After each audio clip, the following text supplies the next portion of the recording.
Good morning, good morning.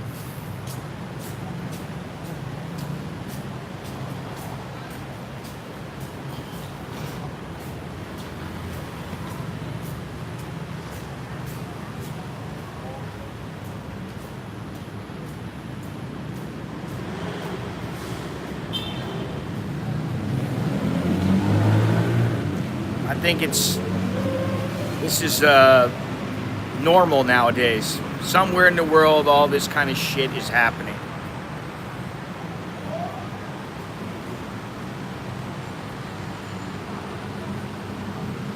As far as being scared in Bangkok, I'm not scared. I mean, not for me at least. From my wife and kids, yeah, of course. But generally, I still say this is a very safe place. And I don't think the foreigners, the foreign tourists and foreign expats were targeted. So, at least not yet.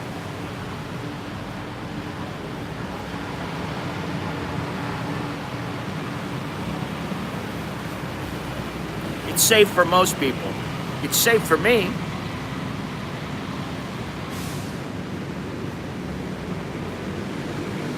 I mean, I don't have any problems here, really.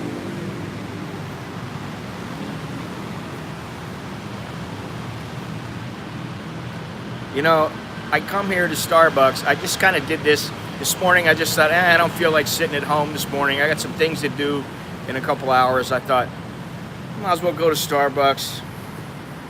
I haven't been here and done a stream for a couple of weeks at least, maybe a couple of months.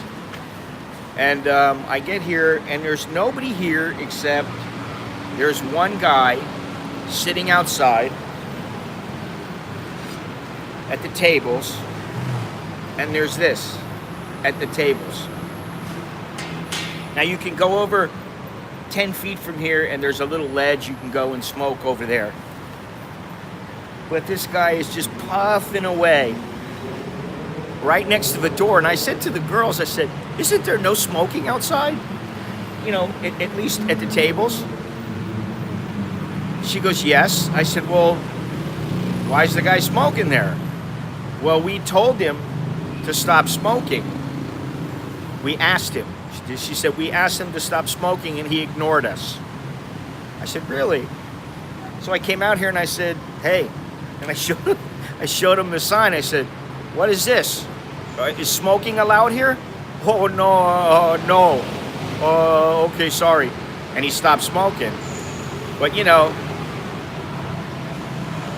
the last thing, I mean, sorry, I'm not a smoker. You know, I feel for the people who are addicted to that stuff. But I don't want that stuff blown in my face while I'm having something to eat or I'm having something to drink, especially if it's the law, you know. Yeah, here I am in all of my manly glory. I say that facetiously.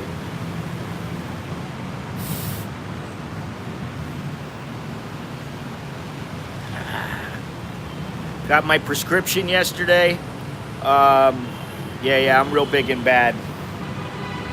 Big and bad is all relevant. Never forget that. It's all relevant. You got Cain Velasquez standing next to you. You ain't so big and bad. You know? I don't know. I thought it was 15. You know, something like that. I don't remember. Because, you know, to me, it's most of the time it's irrelevant because where I go, people are not always smoking. You know, and I understand it's a hassle for them because, you know, they're jonesing for a cigarette. But like when I go outside and I want to have a little bite and I want to have a little coffee, and it flat out there's one, two, three, there's four of these signs that say no smoking. Every other table has one of those signs. So if you're just saying, I don't give a shit about the law, I'm going to do what I want, which I understand that too. But when it's next to me and I don't smoke, you know, I very politely said, you know, what is this? I mean, you know, Oh, I'm sorry. I said, okay, no problem. Like I've been saying, you get more flies with honey than you do with vinegar. It had nothing to do with me being big and bad. The guy was a pretty big dude. I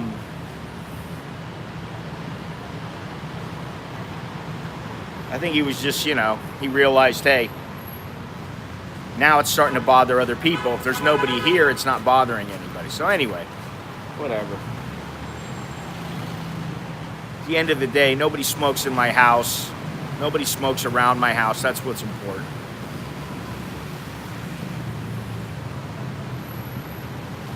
So who all is here that I know?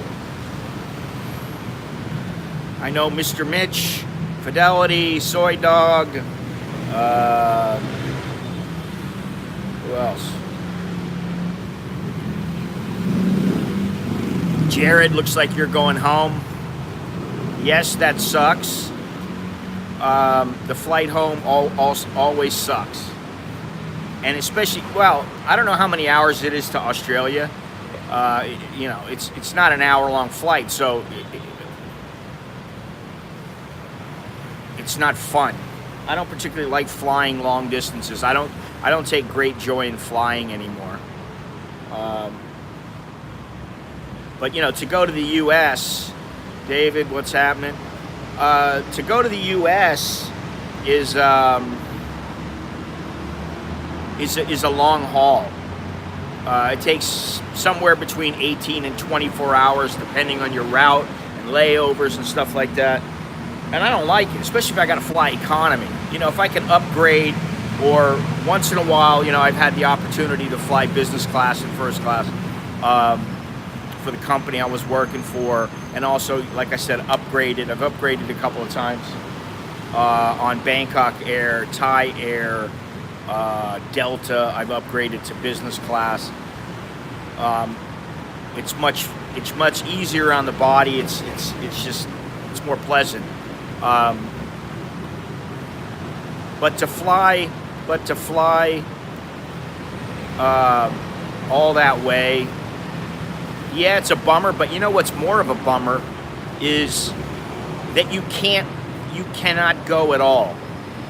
Now, my buddy is flying premium economy, and actually, he's the guy who has the deep vein thrombosis, the DVT. And he's got a letter from his doctor. He's trying to upgrade to business class.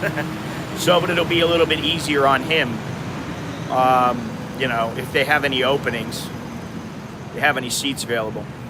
But yeah, that's what he flies all the time. So, speaking of flying,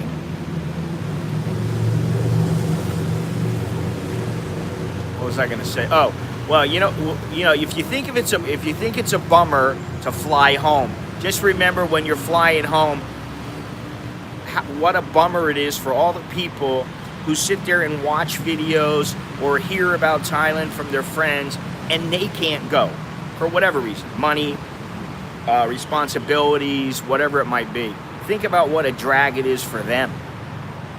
Those are the people who, what to do for me is I got 24 hours.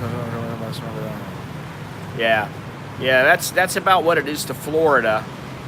But I've flown to Florida and taken a layover in New York, and I stopped in New York for one night, and then flew to Miami for like 4 days, and then I flew from there to, I think it was Panama or Nicaragua, one of those places. I went to Panama and Nicaragua and Colombia on one trip. I went to Guyana on another. That was brutal. That was like 44 hours, man. And fortunately, on the way back, I'm sitting in the room and I'm looking at the date, and I still had to sign this contract. Or get the contract signed, rather. I'm sitting in this little room, and I look at my email that tells me the flight date and time. And for some reason, I don't know if it was the 5th or whatever it was, I thought, hey, today's the 5th. I'm supposed to fly. And I thought, I haven't got the contract signed. The flight leaves in like, whatever, 2-3 hours. There's no way it's going to get done. I'm missing the flight because I can't come back without the contract signed. And so I made a phone call to the person who handled the tickets and everything. And she managed to get me a business class ticket all the way back to London, which is where, how did I do it? I don't really remember, but I had to stop in London, I believe, for, was it London to, I guess it was London to Bangkok, I don't know. But I was really lucky. She bumped me up to business class, which I don't know how much that cost or if it cost anything, but I didn't have to deal with that because it was a company thing.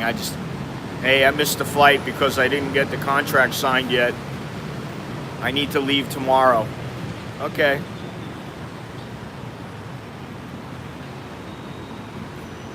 So today it is 86 degrees, feels like 92.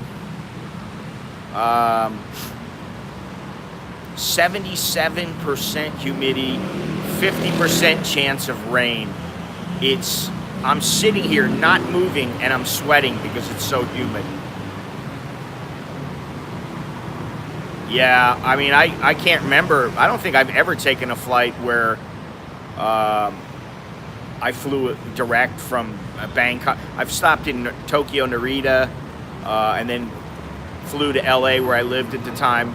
Well, I lived in Palm Springs, Palm Desert, but I had to fly into LA, and yeah, that was pretty. Those were all right, but sometimes the layovers in Narita were boring, very boring. You know, because I don't know how it is now because I haven't flown into Narita for a while, but it was just a little circular, what do you call it? Transit area. You just sit there. There's nothing to do. There's nowhere to go. There's a couple of little restaurants and stuff, but that was it. Very boring to sit there for 5 hours, you know. At the time, when I was flying to Narita all the time, it was, you know, I always had to go there. And my computer, at the time, the laptops weren't nearly what they are now. And it always seemed that my laptop was either going dead and I'd have to plug it in, and it was hard to find a plug or whatever. You know, it just wasn't as convenient as of an airport as it could be. You would think that Japan would have their shit together. And the last time I flew, it was no problem. It was very easy, in and out. But it's been a while since I've been to Japan. I like to go back. Now, Wednesday, I'll be going to Klong Tui to take photos and to stream. I'm going to start to stream a little bit later, I think, at like 10 o'clock, which gives me some time early in the morning to shoot, so I don't have to think about shooting all the time while I'm streaming. I think that's how I'm going to do it. So that's Wednesday. And I was talking about how I'm going to go somewhere, and there's a few places I may go in Bangkok or outside of Bangkok in Thailand in the next couple of weeks. Outskirts of Bangkok or something, but I have my ticket now to Dhaka, Bangladesh. So September 4th, China Eastern has got to be the worst freaking airline I've ever taken in my life. Really horrible. And I don't like the airport in Shanghai either. But anyway, what I was saying is September 4th, I believe it's September 4th to 8th or 5th to 9th, something like that. I have the ticket, Thai Airways, 4 nights in beautiful Dhaka, the most populated city in the world. And I'm going to go there for photography. And, of course, to shoot a little video and stream, you know.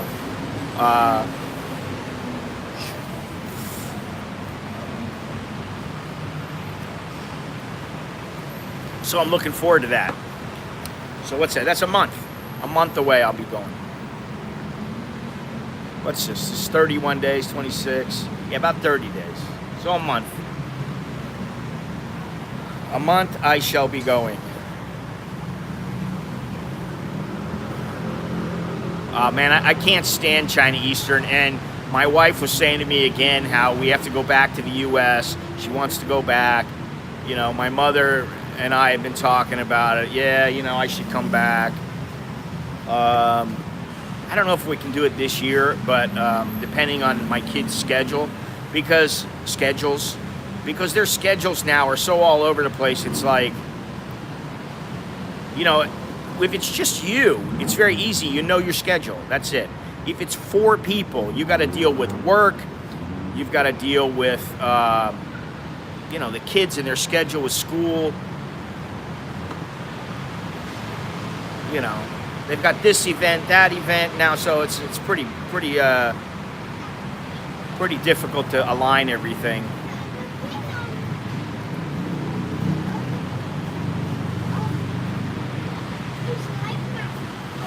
But so, you know, lots happening.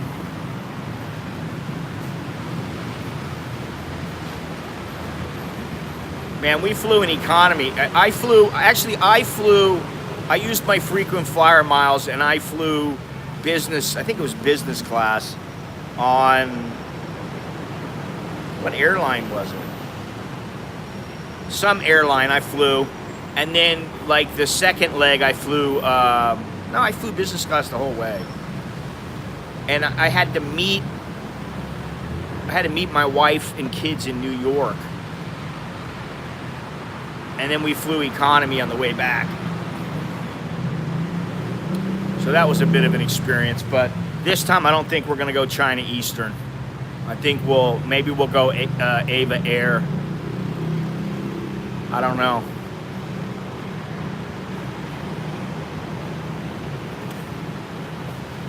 We'll have to see. You know, the thing is that for 4 people, you know, you're talking about somewhere around $3,200, $4,000, maybe a little bit more.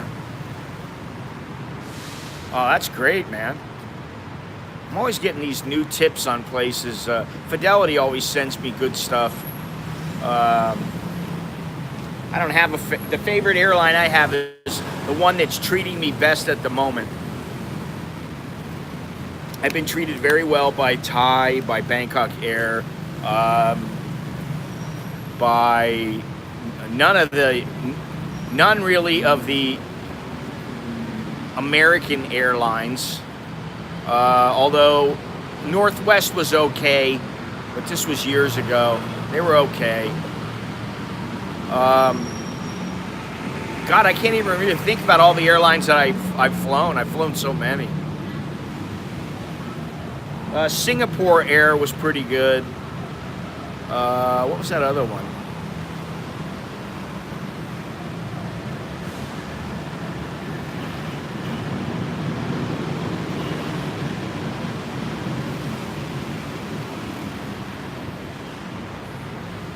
Actually, I think the ticket that I have is through United, through Star Alliance, but it's Thai Airways. So, no, I've never flown Oman. I have flown, what's the one? What's the UAE? What's that airline for them? I'm trying to think. Qatar Air. What is it? What did I fly? Qatar Air is what I flew. Yeah.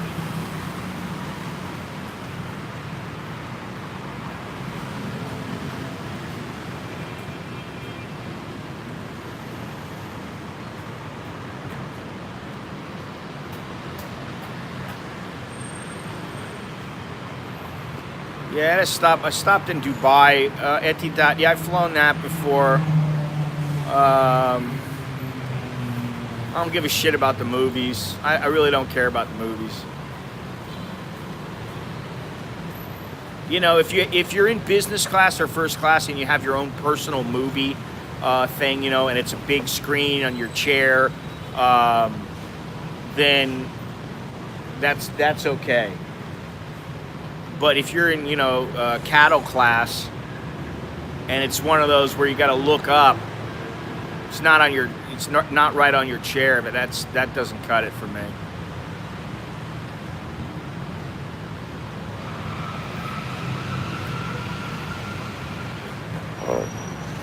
Yeah.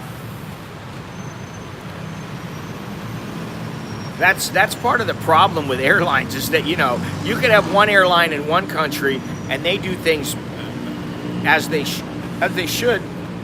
Exact same airline in another country, and you know, they don't. So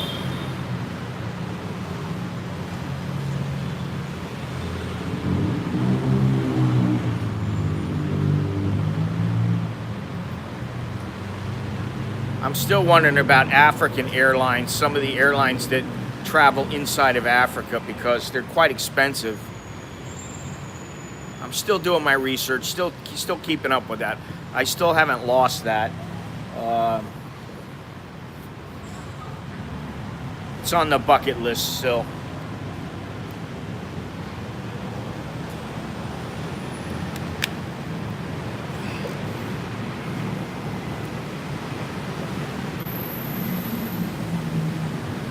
Wow.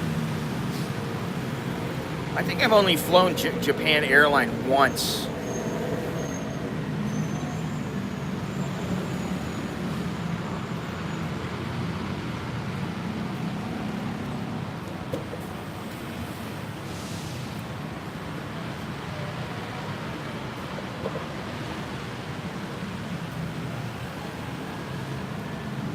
Pretty quiet this morning. Well, I guess nothing's open yet.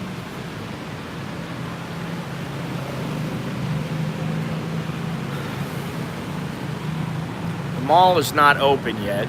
Opens at 10:30. So, you know what? I was thinking to myself, wow, it's so quiet today.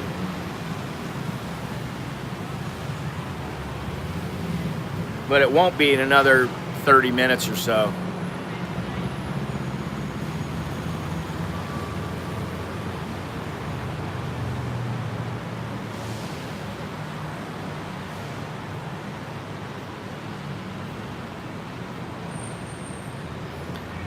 Vertical seats stand. I don't know how that works.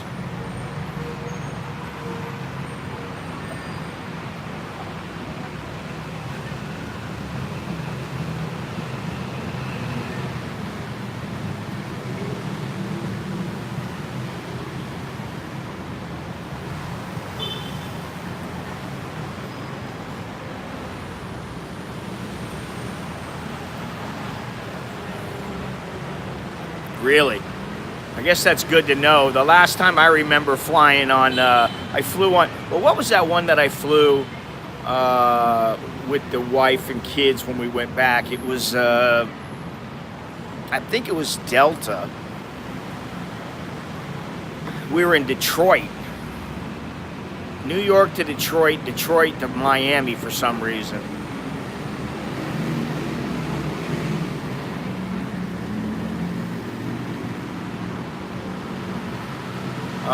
But I remember the first time that I came back to Florida after being in Thailand. I flew to LA, and then I was taking American Airlines to Miami. And I could not believe the crappy service. I mean, it was horrible. The food sucked. The stewardesses, or whatever you want to call them, the flight attendants, air hostesses, the waitresses, whatever you want to call them.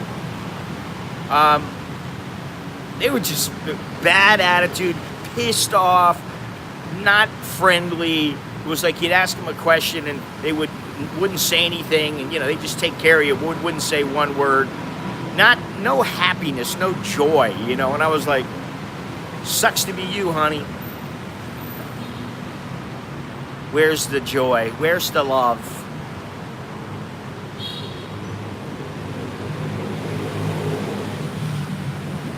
Funny, man.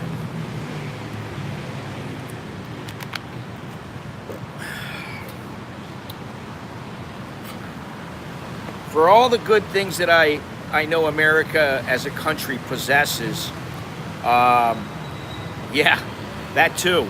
Oh, listen, I couldn't believe the size of some of these stewardesses. I was like, man, this chick's pushing like 170. I was like, how can you? What's the deal with that? What happened to the svelte, shapely stewardess? Chick's like a linebacker, you know what I mean? Like, I couldn't believe it. And then what really got me was the chick. I've told this story before. Then what really got me was that this chick wanted to bring her kid into the bathroom, her son, and she was so big she couldn't fit her big ass inside the toilet. And so she just basically shoved the kid in there and told him, it's just like a little 3-year-old kid. She shoved the kid in there and said, do your business. And, she kept the door open, and her girth provided coverage. I couldn't believe it. I was like, wow. That difficult to get inside the door, man. That's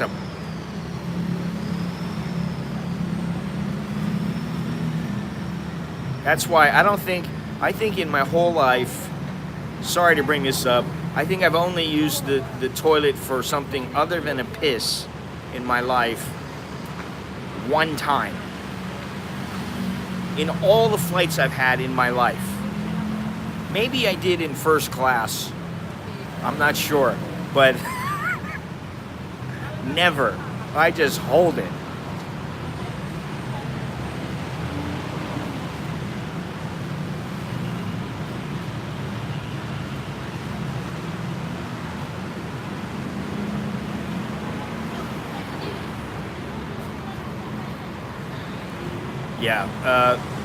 Yeah, the airport's a different story.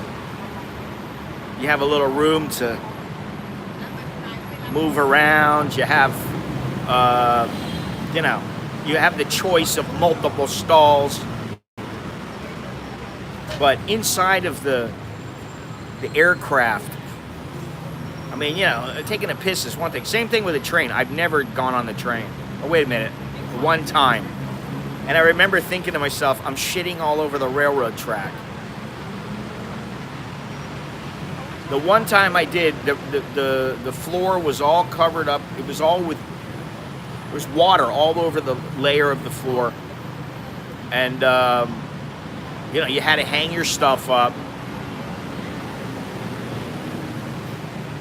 Uh-huh.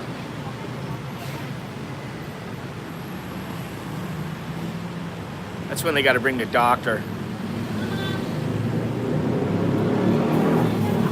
How many 10-plus hour flight? What does that mean?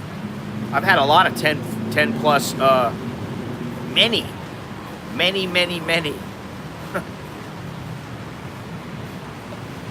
Like I said, I took a 44-hour flight.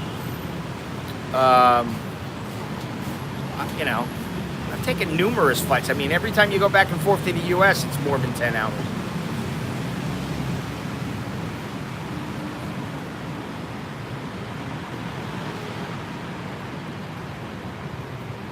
Listen, I've held it for 5 or 6 days before. So holding it for a 24-hour period, 36-hour period is not that big of a deal, Now, I wasn't out on the street eating food with the spiciest chili I could find.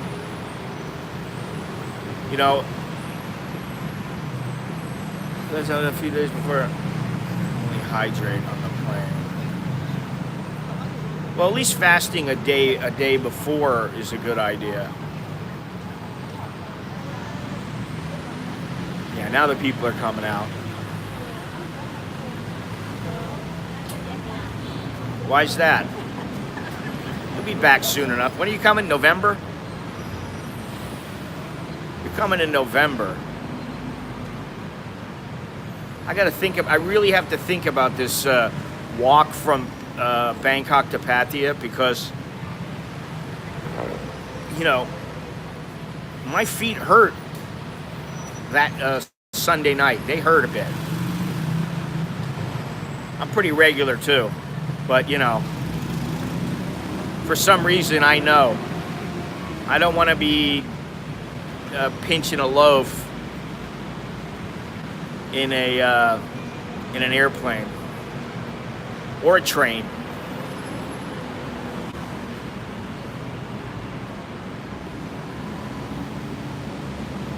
Oh, that's good. Oh yeah, forget about it. Listen, I've come to the realization. I mean, listen, I walked for about 4.5 hours the other day, 5 hours altogether. Okay. Yeah, but that was 5 hours. Now think about something. I need to walk about 7 hours for 6 days. Oh, I forgot I left that on. I gotta walk for like 6 days to get there. Now, I could have walked a few more hours. Yeah, I could have done that, and I would have been a little bit, I would have been a little bit sore that night and the next morning, and I could have done it again. But I probably would have needed a day off after that, or a day of light walking. Like instead of walking 15 or 18 miles, maybe only walking for, say, 6 miles or something, 8 miles, half the distance, something like that. So I really want to plan it out right, because I don't want to fail. I've already failed on one journey like that, and it kicked my ass.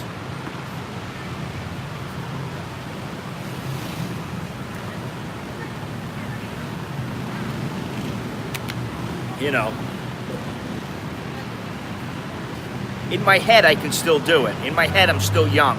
Even though I know I feel old sometimes. But in my head, I feel young.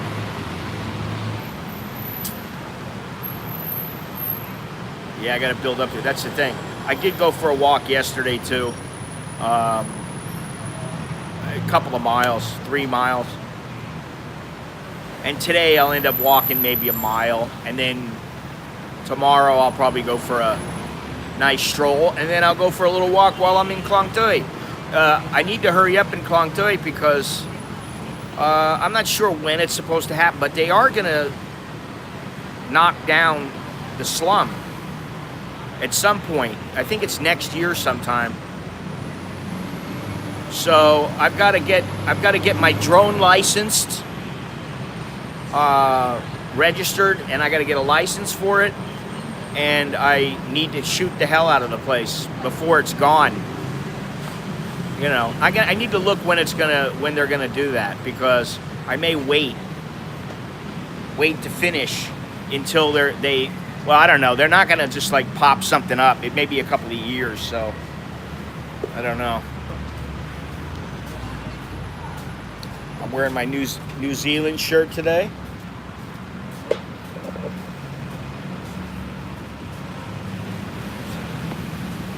My mother sends me great shirts, man. She always sends me cool shirts when she goes on trips.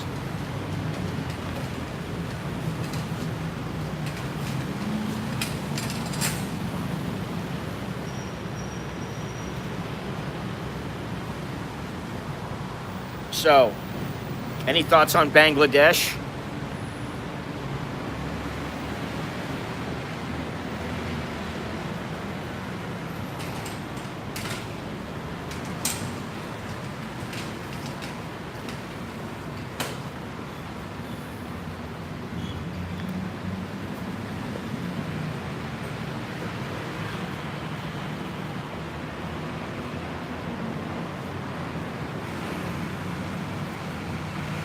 There are some people who own, but there are a lot of squatters.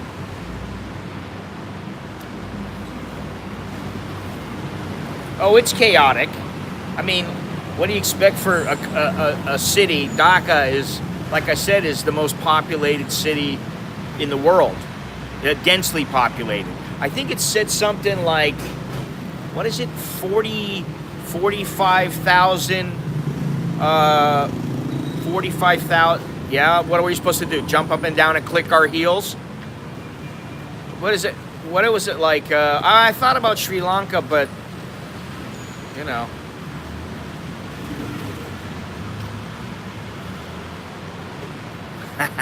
Exactly, that's why I want to go there. It's all gradual steps. Deeper and deeper into the shit, which is where I like to go. It's where you find reality, man.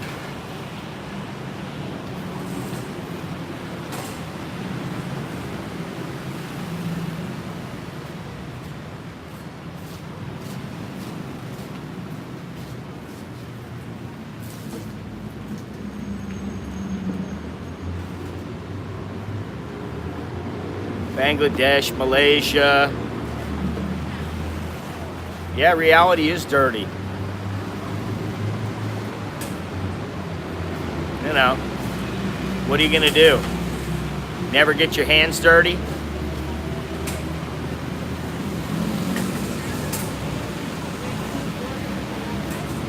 That's no fun.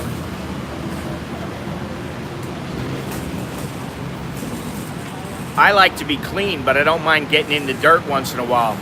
Dirt comes off.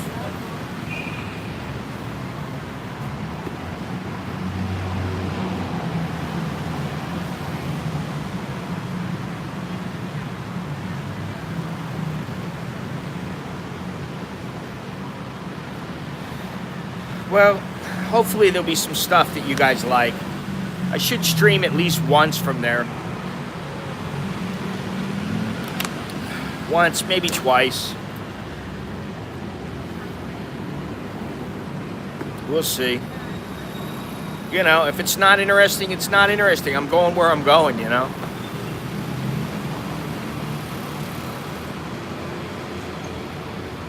What are you gonna do? You know? Some people just want to sit behind a desk, sit in their office or whatever, you know, and that's fine. It's just not me, though. And I'm, you know,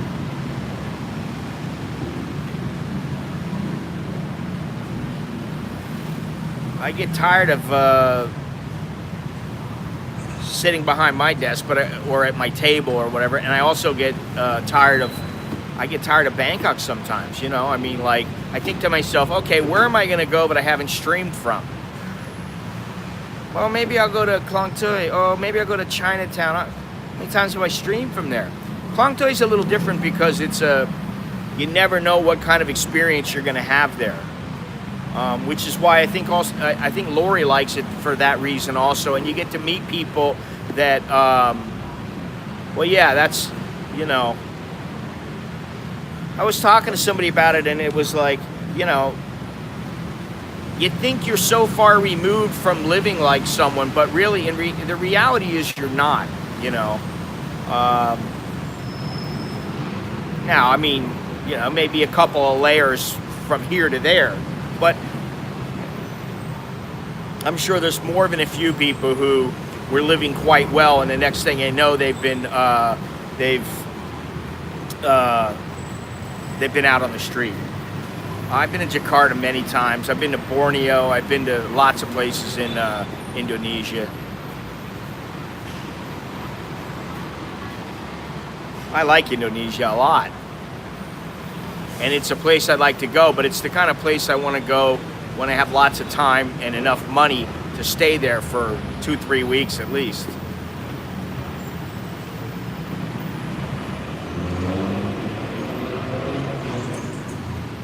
Still got to get to Penang. So many places. That's the thing. You can never really get bored as long as you keep traveling. If you like to travel, you start getting bored, you go, all right, I'm going to go somewhere. you know.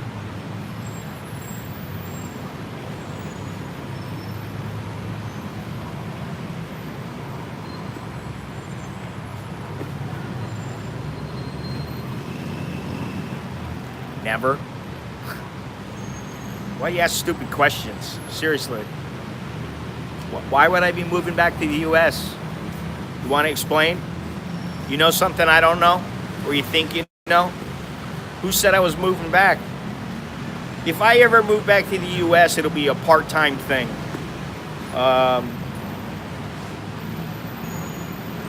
Yeah. There'd have to be a damn good reason for me to move back. I should never say never, but there'd have to be a damn good reason for me to move back. And right now, I can't think of any.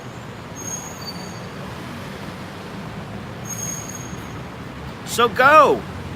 Go, Mr. Mitch, go. Go, cat, go.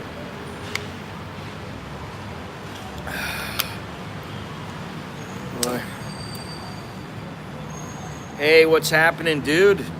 How's it going? How are you and the missus? Jet setting all around.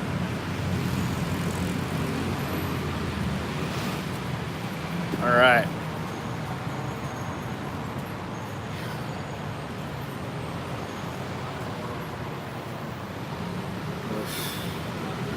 Yes, I've been to Saigon. Been there, done that. Oh, yeah? Yeah, been to the Philippines many times. Cebu, Angeles, Manila, a couple other places. What was it, one place? Boracay. Many, many places. Many. I haven't been there in a while, though. I like it there. I just, like I said in one of my videos a long time ago, I wouldn't want to live there versus Thailand. Oh, really? Next time you go to Phuket, let me know, and I'll tell you why.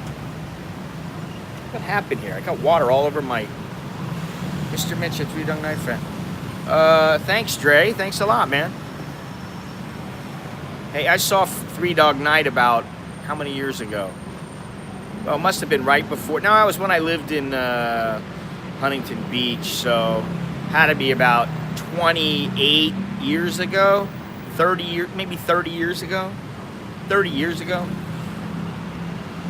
Which, you know, they still had been out of the loop for a while.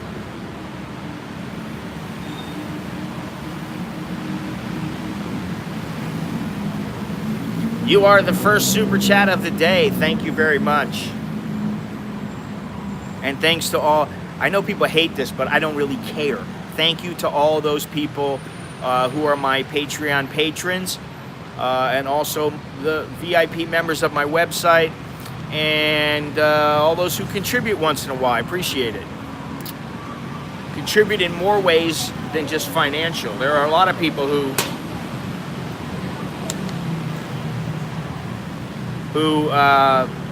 contribute in many ways. That's how I'll say it.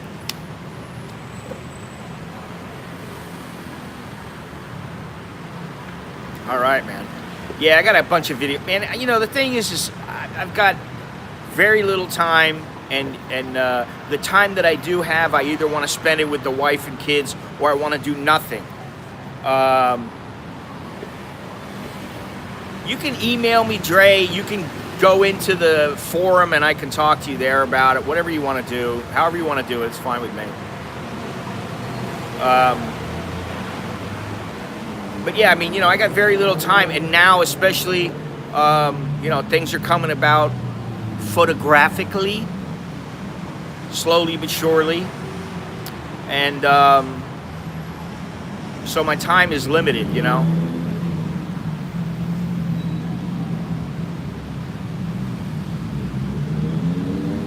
I want to get down to, you know, the thing with the walk from Bangkok to Pattaya. It's going to happen. It will happen, and I think I will do it. It may happen a little bit more slowly than I want it to happen. It may, you know, may take me a little bit longer than I wanted to, but I'll never retire 100%. Never. I'll always be doing something. It's not in my persona just to lay around and be a retiree who does nothing.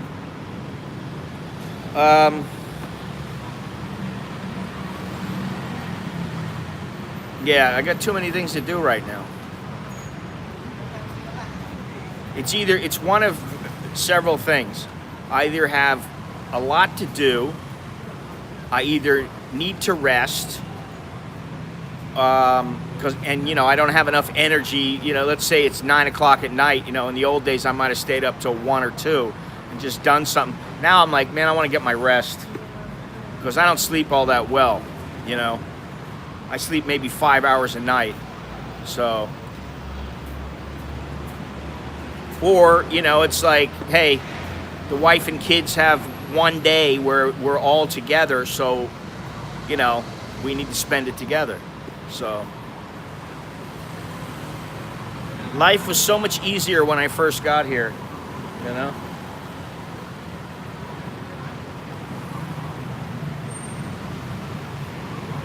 Seriously, it was like I had no responsibilities, no real bills, nothing. Oh, was that Nurse Debbie that popped her head in? You retired at birth. I've been watching this video. I talked about going down the Mekong, which is a little bit of a hassle. Not only because of how difficult it is from where it starts, and logistically how difficult it is, but also because it's not an easy, it's not all that easy. But I've been watching these guys who actually went down the Ganges. Oh my God, they I forget where they started. Oh, they started in Delhi, and they went all the way to Dhaka in a rubber raft. And these guys were just a bunch of knuckleheads. They weren't what you would call seasoned explorers, seasoned travelers, guys who were fit kayakers who that's all they do. They're sponsored by companies, and these are just a couple of knuckleheads who said, we should do that. Okay, which is great. I love it,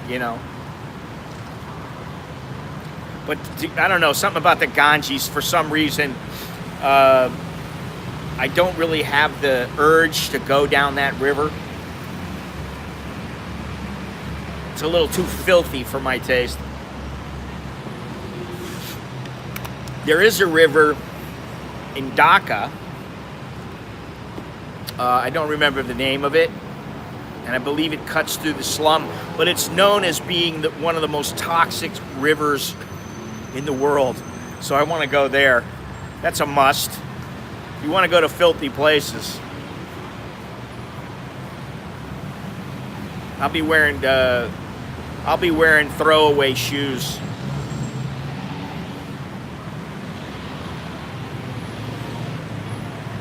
Oh, I don't want to go. I don't want to go in. No, I don't want to go in. I don't want to go in Bangladesh or in India. There's just too much stuff in the water. I mean, you joke about it, but like even to go in the CASHAPP, would I do it? Would I go swimming in there? Yeah, I would, I guess. Not they were, they are. They are constantly burning bodies there. And something about that, it's one thing you're in the ocean. There's all kinds of shit and toxic stuff and dead bodies and stuff like that. That there is, but for some reason, because of the vastness of an ocean, you don't really think about it too much, and the salt. Whereas if you're on the Ganges, they're doing it while you're cruising down the river. So, and yeah, like you said, there might be some bodies floating. So that's a little, I mean, listen, I would do it. If I fell in, I would wash thoroughly, pray that I don't have any open sores and I don't get any, open cuts or whatever, and don't get any infections. But would I do it? You do what you gotta do. Yeah, it makes for great pictures. India is a paradise for photographers. But it's like you want to go down the Congo in a rubber raft.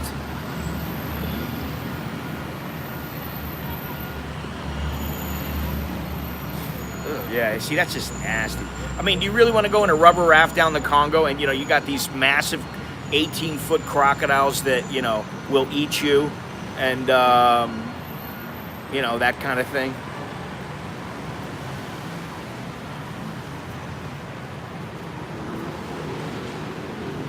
You accidentally hang a body part over the side of the boat, and next thing you know, it's gone, or you're gone. Pretty scary. To me, that's, you got to be careful. That's scary stuff.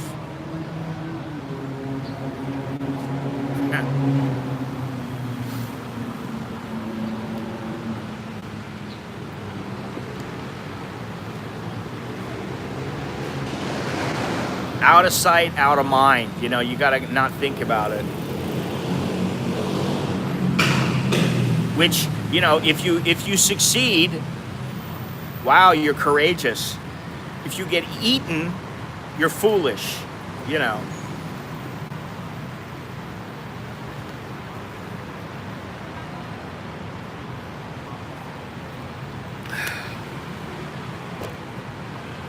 I've had 3 double espressos already. Man, those, I really would like to go. I don't have to go down the Congo or anything like that, but I really would like to go there, or just to some places where, like Uganda. There's a few other places, Burundi, where you go out and you're on a boat and all you do is just see nothing but crocs along the river, and huge crocs. You're talking about 15, 20-foot crocs. I would like to do that, to photograph them.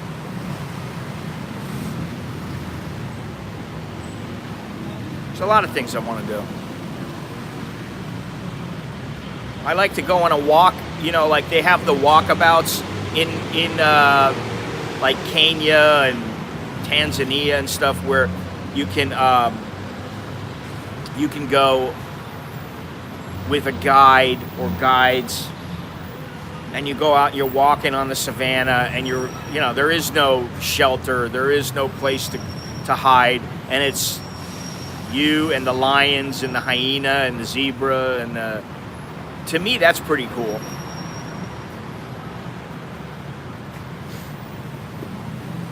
That I would do, as long as I was with a guide. Do you have planned to leave Thailand? Why is everybody asking me if I have a plan to leave Thailand?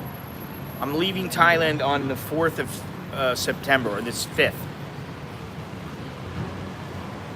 Yeah, they are. They are. I've probably watched every documentary on crocodiles that you can watch. Look up Gustavo the crocodile. Well, if I am, I'm going to be coming back. I mean, why wouldn't I be? Unlike some people, I don't really have all that many problems with being here or staying here. I don't have any problems.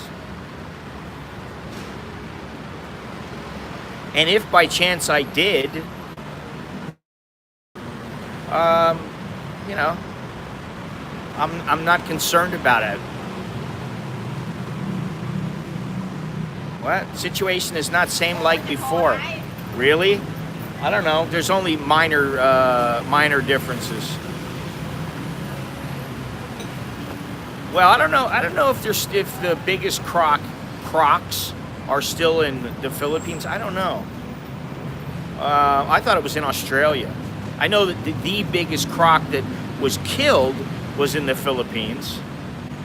I forget the name of that, the name they gave it.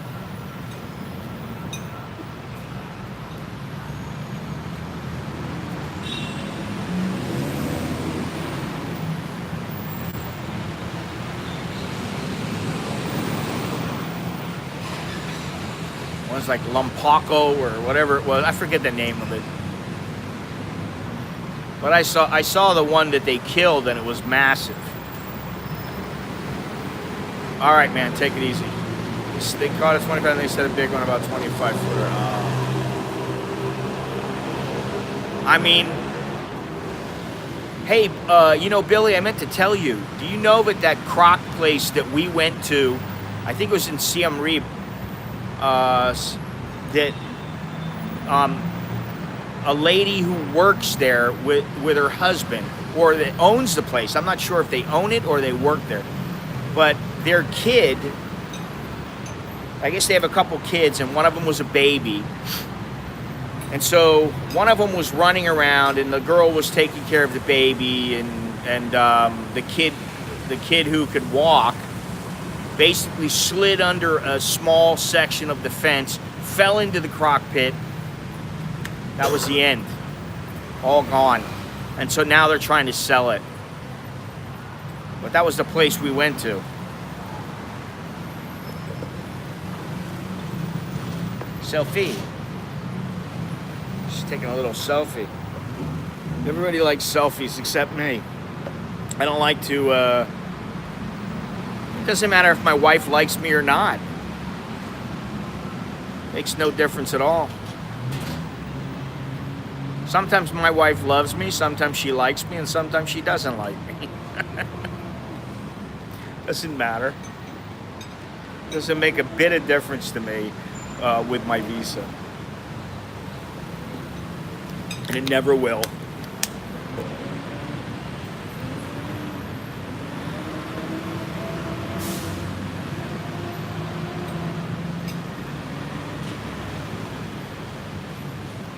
No, oh, you're talking about in the Philippines, or are you talking about in Africa, that bridge? There's a bridge in Africa where, I forget the name of it. Okay, man, take it easy. Talk to you later.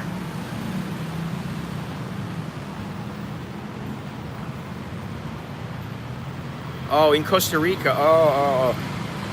I don't know about that one, yeah. I do know that there's a bridge in I think it's Burundi or Uganda. I can't remember. I don't remember where that bridge was. I thought it was in Burundi. But there's a bridge where a lot of when they were fighting, maybe it's the Congo, when there was a war, and people, what would happen is people would get killed, and then the soldiers would, oh, it's on me.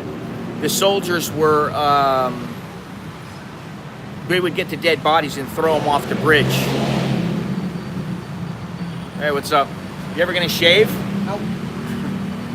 Oh yeah. Oh yeah. Well, don't worry. It makes you look distinguished. Sure it does.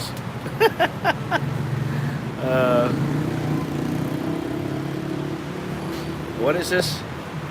Live streams are a multi-hour selfie. Yeah, well, that's what makes me wonder why I do them.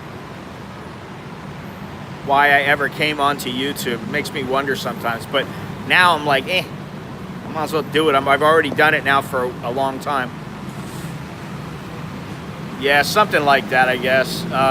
What they said was, if you watch the whole story about Gustavo, I think there's a couple of videos.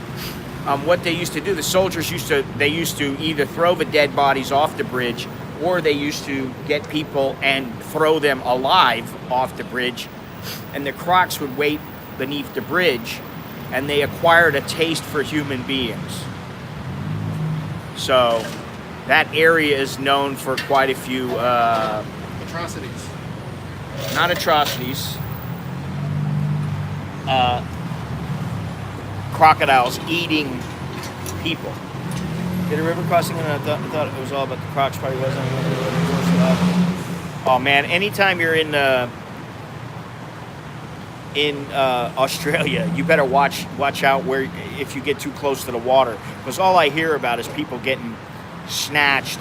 They walk down to the water's edge, even though there was a sign that said, you know, danger, crocs. They walk over to, 3 feet from the water's edge, and some 18-foot croc jumps out, grabs it. Grabs the person, and that's the end of it. So what's going on? Anything? Good weekend. After we ate that burger shop out of house.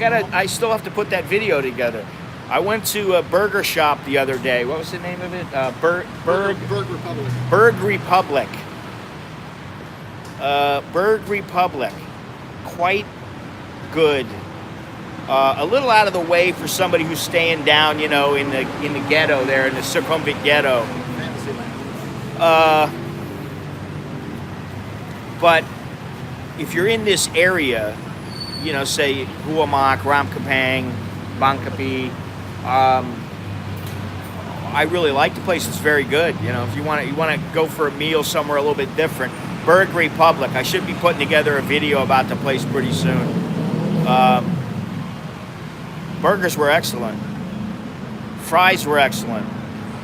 Shakes were excellent.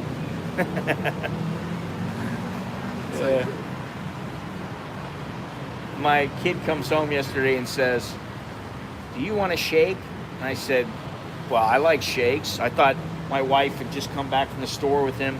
I thought that we were going to get a nice, thick shake or whatever. And she makes me a banana something, with ice. And, it was good. But I was like, this isn't a shake. This is not. Burger King has shakes. They used to have the orange shake. They used to have the orange shakes many years ago down on Petchbury Road. That was where the first Burger King was. Right. Petchbury Road, and they used to have these orange shakes, and they were excellent.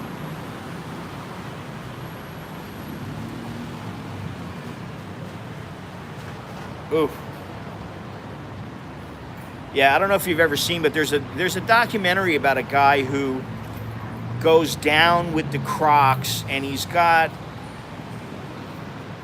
I think he had some kind of a special breathing apparatus, so he could go down and he would go down and swim with the Crocs, and that was, I don't know what the hell anybody would do that for.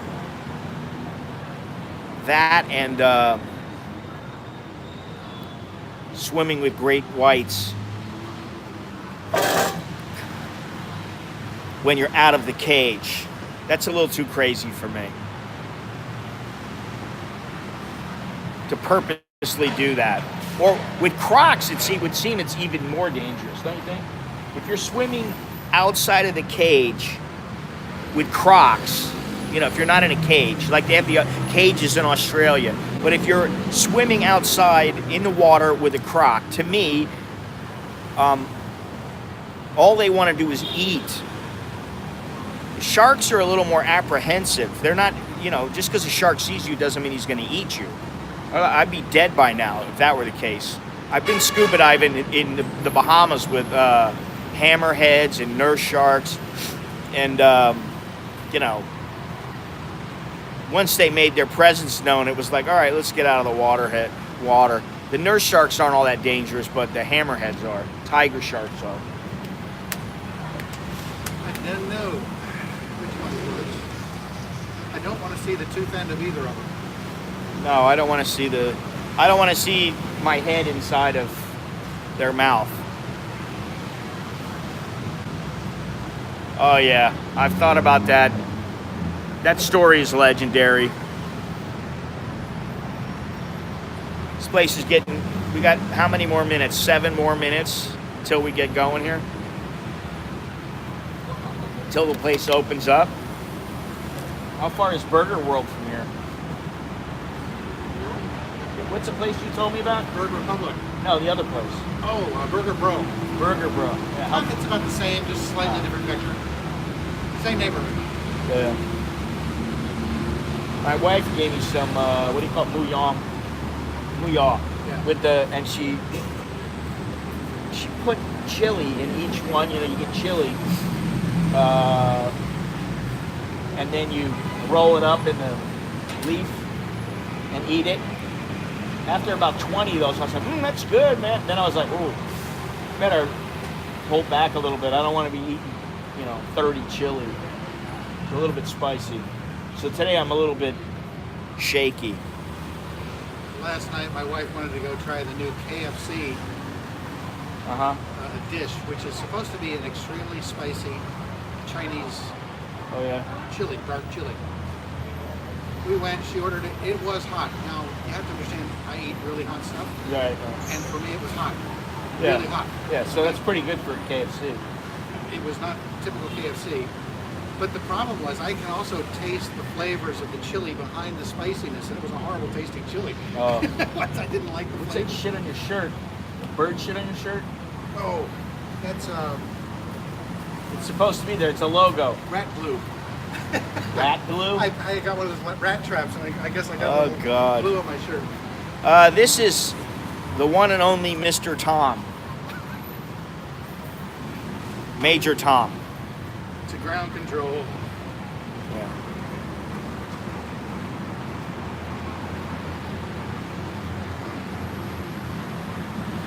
Anyway. White tips, yes. You know which one? What is I forget what they're called, but they're, I remember them as Zambezi sharks. And they not only are in salt water, but also they go up the rivers. And people go swimming. And, occasionally they get eaten because,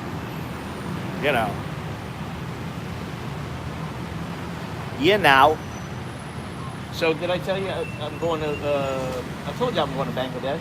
Yeah. Yeah, I got the ticket. Cool. So I can't believe, bull sharks, but I'm pretty sure if you look up Zambezi shark, I don't know why I remember that. There's a reason why. I think it's that region, that area where they have the most attacks. But then, my memory is often quite faulty.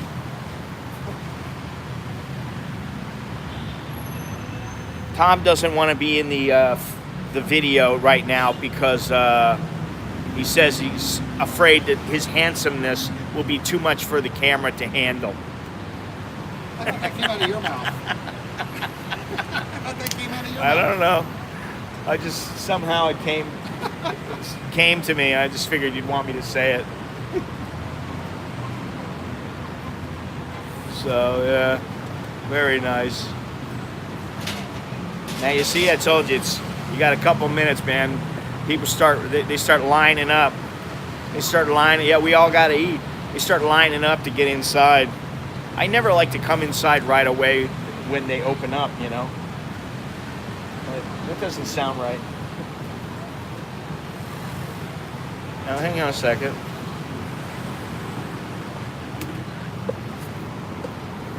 There we go. I don't like to go inside because they always got this line of girls standing there and they're all like eyeing you.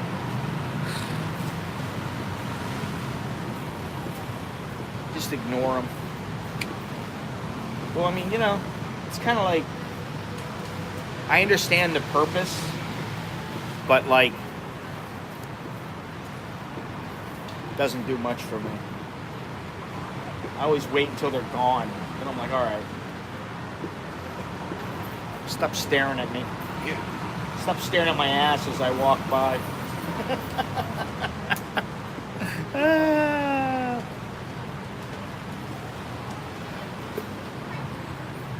There's a chick on Instagram Thai chick, Ya something or other. Whew. She's special, very special, if you know what I mean. Like the Gorgeous girl. Like the celebrity from 15 years ago, Tata Young. Tata Young. I never thought she was all that hot, to be honest. She got really fat. But all the Thais thought that she was a wonderful, fantastic celebrity hit in America. Yeah, well, it's because she made an album in English. Yeah, she, but nobody in America knew who they were. I said, "Who are you talking about?" Oh, the famous American. I go, I never heard of her. Oh, she's famous in America. No, she's not. My son Nicholas has decided that in addition to playing piano, he wants to learn to play guitar. So he's going to be taking guitar lessons with Alex, not at the same time, but at basically the same location, the same teacher. They're both going to be learning guitar, so that might be fun. Oh, I'd love to be like 65 years old and they're playing on stage somewhere. Oh, that would just be fantastic, I think. How in the hell? I mean, if they ever made it, even if they're playing in front of 1,000 people, I gotta think, how likely is it for some American guy to decide, because he wants a little adventure in his life, he's gonna move over to Thailand. He has a couple of kids, and those kids turn out to be rock stars or musicians. How likely is that? The weather is hot and humid. It's hot and sticky. It is possible. Actually, I'm a little surprised because, not because he wants to play guitar, but because, Alex is the one who has the natural talent.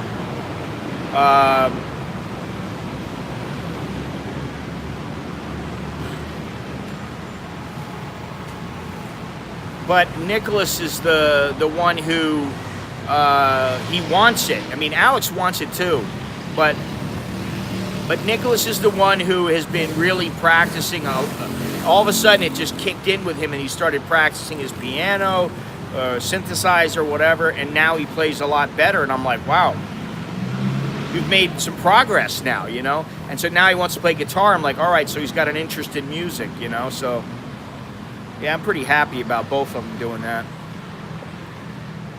Rock Candy Montrose, yeah. If I see you in Thailand, are you friendly or do I need to be careful? I don't know. I guess it depends on how you are to me and who you are. I don't know who you are. There's a couple people I wouldn't be so friendly with.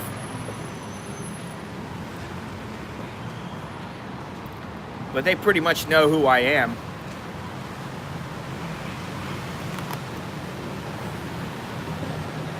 I'm generally a very friendly person. I think it's safe to say in Thailand, two foreigners meet, you're friendly and cautious. Yes. And you let time go by to build a relationship. Exactly. That's all. Just like Tom said, and this is very serious, if you meet with somebody here, just like with a woman, whether it's a foreigner or a Thai woman, it doesn't matter, you generally are friendly but cautious. And you take your time to get to know them. Yeah. Contrary to what some people think, I like my life here. I have a good life here.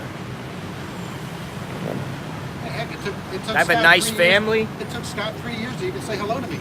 Did it? No, almost. Well, there was a guy here that came with his buddy from Seattle. The guy's been coming here for years. I never say a word to the guy. Not because I don't like him. I never, And then the other day, I go, hey, what's up? The guy was Seattle, and he's heard something I was saying, and that. Yeah. But there's a guy that lives in my neighborhood, and I guess he's a black guy. I only know this because the lady told my wife this. My wife has talked to his wife before, but the guy had said to the lady, how come that guy never talks to me? And I'm like, I don't even know who he is. You know, I mean, I pay attention. I don't pay attention to people, you know, I mean. Just because you're two foreigners doesn't mean you're best friends. Listen, I'm in my own world. I don't want a lot of friends. I have enough friends, you know. I'm not like the kind of guy who runs out and I've got to be Mr. Social Butterfly. It's not me. I never have been that way. I'll be friendly to people. I'll be social with people. But like, I don't go out of my way to like, hey man, where are you from? What's happening, buddy? You know. And it has nothing to do with where they're from or their skin color or anything like that. It has nothing to do with that. It's most of the time I got my headphones on.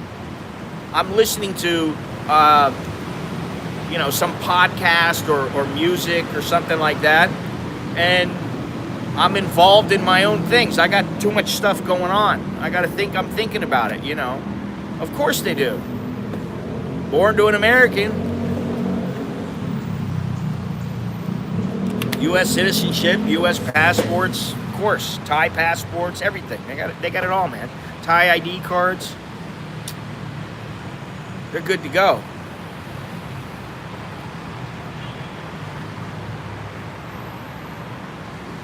I think if you're an American and you have a kid that's born here, you'd be foolish not to,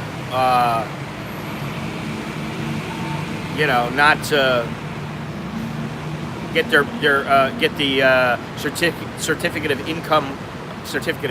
certificate of birth abroad. You'd be foolish not to do that. Sukhumvit, I mean, you know, I don't go down to Sukhumvit very often, and anytime you're in a tourist area, you need to be a little bit more cautious, whether it's Thai or a foreigner. That's my opinion. You know, I mean, if you're walking down the street in L.A. or Detroit or wherever, Miami, and some guy just, hey man, what's going on? How you doing? Where are you from? What are you doing here? I mean, you might be superficially pleasant with them. You might have a conversation that's superficial and pleasant, but you're probably not going to be like, hey man, you want to come over to my house?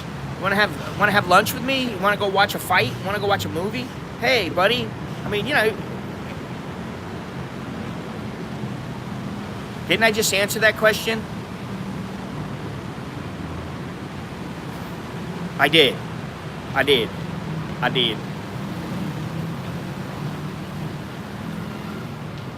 Please enlighten this guy. Exactly.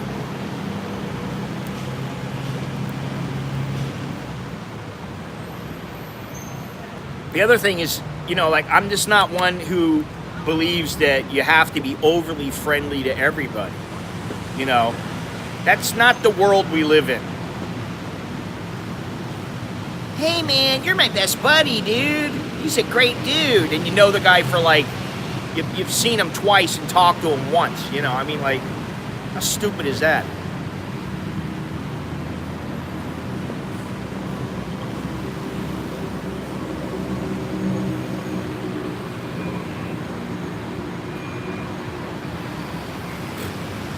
I got a guy who asked me, do your boys have U.S. citizenship? And then 2 seconds later, another guy, your kids have American citizenship? What do you think? Seriously. Well, you know, listen, it's no different than with a woman. You know, you get to know them, you build the trust, you know. Funny, they didn't ask if they had Thai citizenship. Yeah, exactly.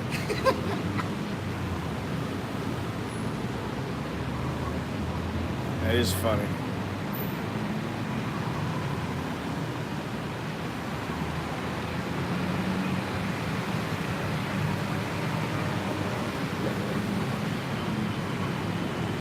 Why would you, I don't know.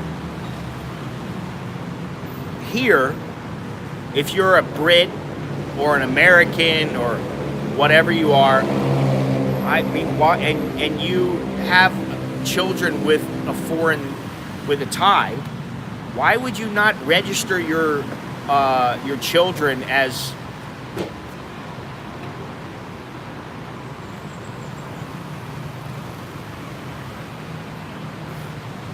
a more famous? If he met a more famous creator, he would just shake their hand and move along. What you trying to tell me? I'm not famous. Good, I'm not famous. Here's that way I look at it. Like, if you walk up to anybody that you don't know, there are some people that I would like to meet, photographers, a couple other people, and you walk up to them and you start imposing yourself on the conversation, then you cannot expect them to embrace you and just say, hey man, hang out with me. Some of them are going to say to you, hey, listen, buddy, I'm involved in the conversation here, or I'm trying to have lunch with my wife, or whatever it is. They don't want to talk to you. And, what are you going to do? Get pissed off? I mean, seriously. Believe me, I personally have a life outside of YouTube. Sometimes that life involves me going places, doing things alone, most of the time alone, because my family has their own lives. And that's the way, especially for kids, you want them to have their own life. And then sometimes I'm with the family, so, the last thing I want is people running up to me and and it doesn't happen very often. I mean, I meet some people once in a while, but generally they're very respectful. There was the one guy where I was sitting with Billy, and he tried to get into the conversation. That didn't end so well, but he was all right, I guess. Just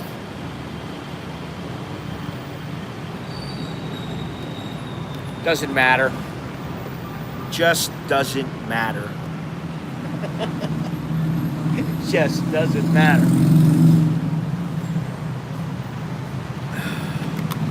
The last few days have been quite pleasant outside. The temperatures. Yeah, man. It's been really nice. It's a little humid today, but it's actually starting to cool off a little. The rains have cooled things. Yeah.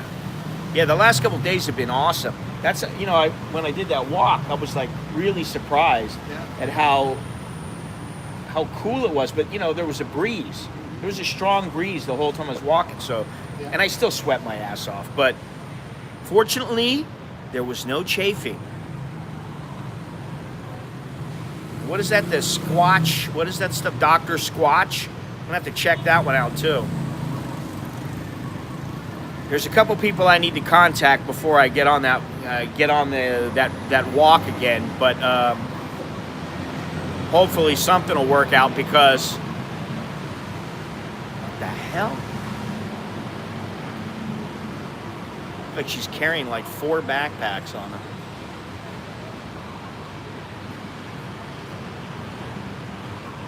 Subscriber and YouTuber content creator. Yeah. Some people you hit it off with, and some you don't. Yeah. Well, I mean, listen. If you're having lunch with your friend or your wife or your girlfriend, and somebody walks up and politely says, "Hey, how's it going? Nice to meet you." Blah blah blah. Okay, fine, and they go away. Fine. That doesn't happen all that often. It's not like, listen, I'm no star. And, what's funny is that people think that somebody's a star on YouTube because they're on YouTube. And 99.9% of the people, they're not, so just remember, everybody takes a shit the same way.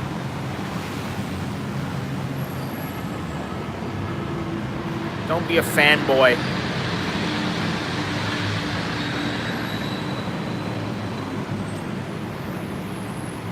I did watch a pretty good show last night. Yeah. I forget what it's called, but it's about some chef cook-off kind of thing from Australia, and they were doing a Vietnamese cook-off between the owner of a restaurant and his staff, like a nice Vietnamese restaurant. And these home chefs Okay. who could cook better. Very, very cool show. But yeah, well, I could get to the point, but I might get slammed for what I say. Mainstream oriented, I'll put it that way. Non-gender specific. What is that? Is that gender binary? Is that what it's called? I don't know. Can you I keep stay up away- with it? I stay can't away keep from up with those all. arguments. Yeah, I can, yeah, exactly. I stay away from this. I can't keep up with all these kind of new phrases and terminology. But I will say, you know what? I heard about the thing in Texas, and I was like, oh shit. And then, I looked a little bit at what was going on, and after the bombing here, and I didn't really think about much after that. It wasn't I'm not really into the news all that much anymore.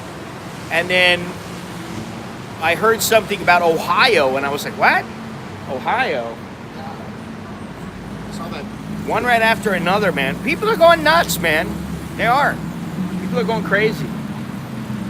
I think they are. I think it's the pressure of society and the close proximity that most people live and what's expected of them. And, I just think for some reason were they as crazy before, like 200 years ago, were people as crazy as they are now? I don't think so.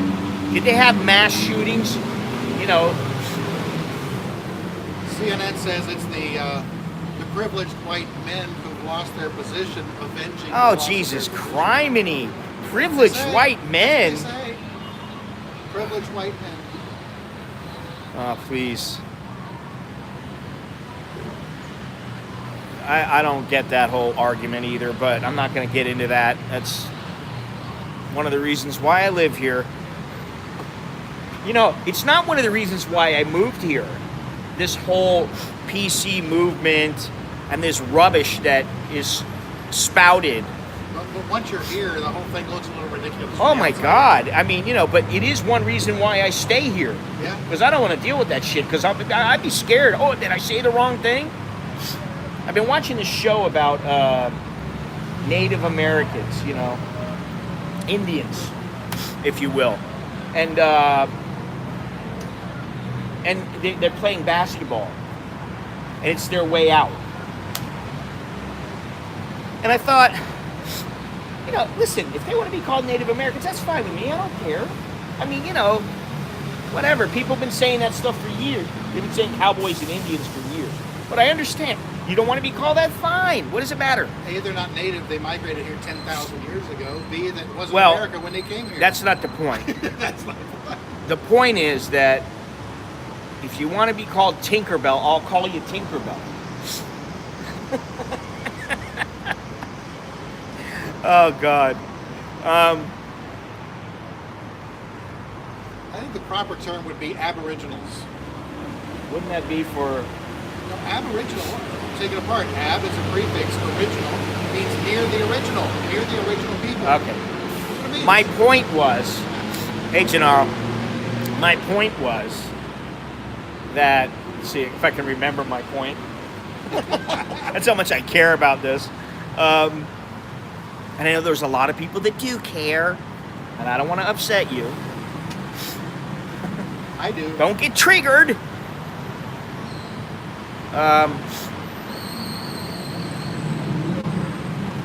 Now I really have forgotten what I was going to say. Blanked.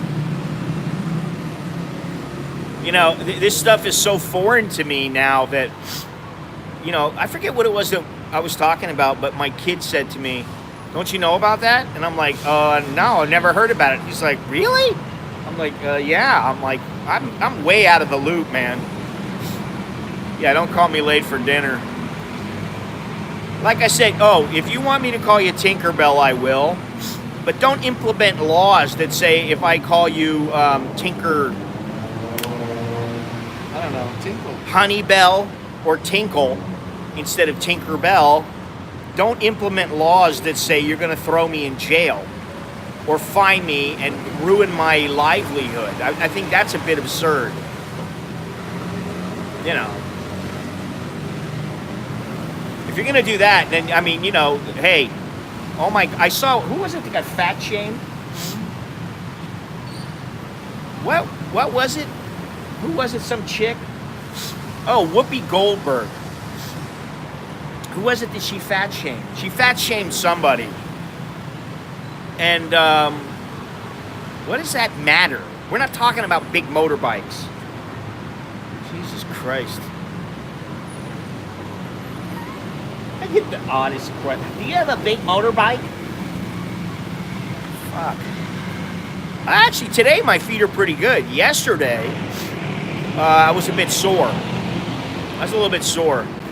I'll be honest. I need to have some work done on my feet. I need to get some foot massages. Listen, when I worked in boxing and when I trained and I was really involved in the sport, I always had massages. I had 2-3 massages a week. I'd go in the sauna, you know, get a what do you call it? Go in the cold cold, what do you call it? The cold dip or whatever, you know. I do all that stuff.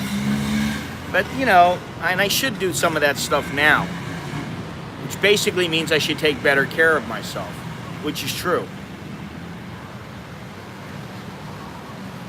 But it's not always easy when you're, you know, when you're busy. You got all. Listen, that's everybody's problem. Why don't you work out? I just don't have the time.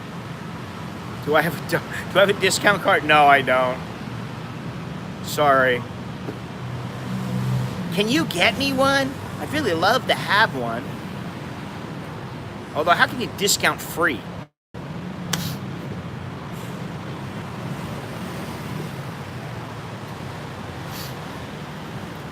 I mean, you know, all that stuff, it's like,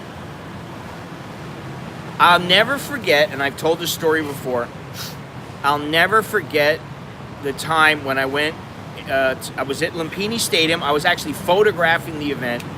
I was up on the ring apron, and I had media credentials. You have to have them for the stadium, even having just credentials for Thailand, a Thai media credential. You know, press card that was issued in Thailand. That's not enough. They won't let you in and just start shooting. You'll have to go in and pay a full ticket. But if you have media credentials, you have to have them for that specific venue. Like Lumpini, I had Lumpini and I had Rajneesh. I'm at Lumpini Stadium. I'm on the ring apron. I'm laying on the apron. I'm standing there, I'm kneeling, you know, on the edge of their apron because they have a big. There's a big area that goes past the ring ropes. And I kind of got down and some girl comes over and she goes, "Can I get up there?" And I go, like she wanted me to like move or something. I go, "No, you're not allowed to get on there." And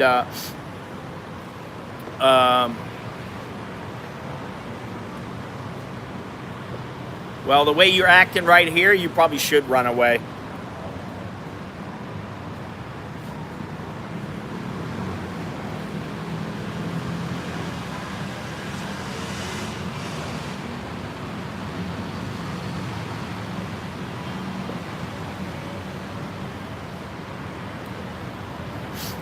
Anyway, so she comes up, you know, asks if she can get up there. And I said, "No, you can't."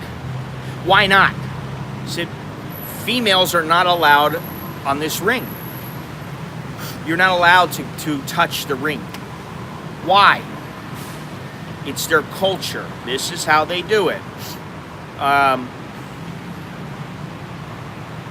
Yeah, but you know, I can't believe that in this day and age, I can't get up on the ring or whatever. I can't touch the ring. And she tried. And this judge told her, No, you cannot. And she's like, "But why?" And I just go, you know, they're going to kick you out. If you keep trying to touch it, they're going to kick you out. And she got pissed, man. She was just huffing and puffing. And I didn't really, I just kind of thought, listen, you know, what's the big deal? It's their culture. if I was at some chicks get together and they told me you can't come in, I would be like, Nong Tum. Nong Tum. I actually met her. Or him, whatever. I was in a skit. I was in a skit on Thai TV with her. Just in the background, but they had a skit where she was teaching a guy named Shrey Nahoy. He's a Thai comedian. He's got really frizzy hair. That's what he's known for, is his hair. But I was in this little skit with Shrey Nahoy, and there's a couple other foreigners there, and Nong Tum. And she was teaching Muay Thai to some of the people. And, you know, she was exaggerating her movements, you know, like punching like this. And then, she, you know, they were like, oh, is that how you punch? She's like, no, this is how you really punch. So that was interesting. I mean, I didn't really get anything out of it. It wasn't like I got to know her or anything like that, but she was very nice to me, you know. Well, I mean, yeah, I guess. My memory sucks, too. My memory's not very good.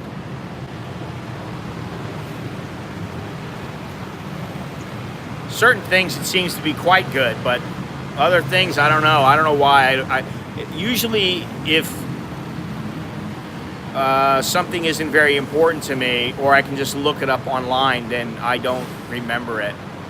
Like, I don't remember the name of the river that I was talking about, or the name of the slum in Dhaka that I just looked up yesterday and the day before yesterday. I don't remember that. But I know I have it saved on my computer, so I can just go click on it, write it down, and then when I go, I'll have all that information. That's kind of how my mind operates. It's jumbled enough already.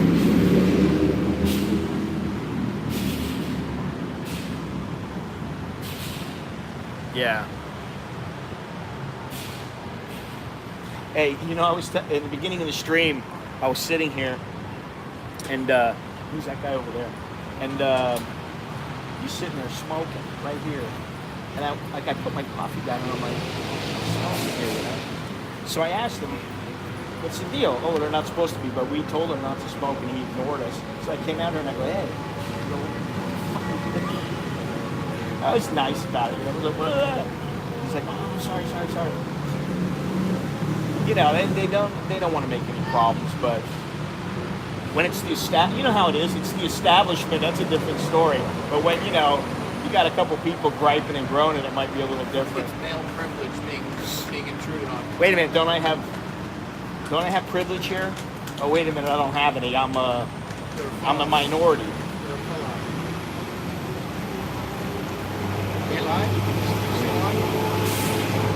Americans gripe about other cultures, but they often are much like American culture used to be years ago. I don't know. I don't really gripe about all kinds of culture. You're watching me right now? Yeah, it's fine. You can watch me. It'd be better if you just came down like a man and like talked to me, but you won't.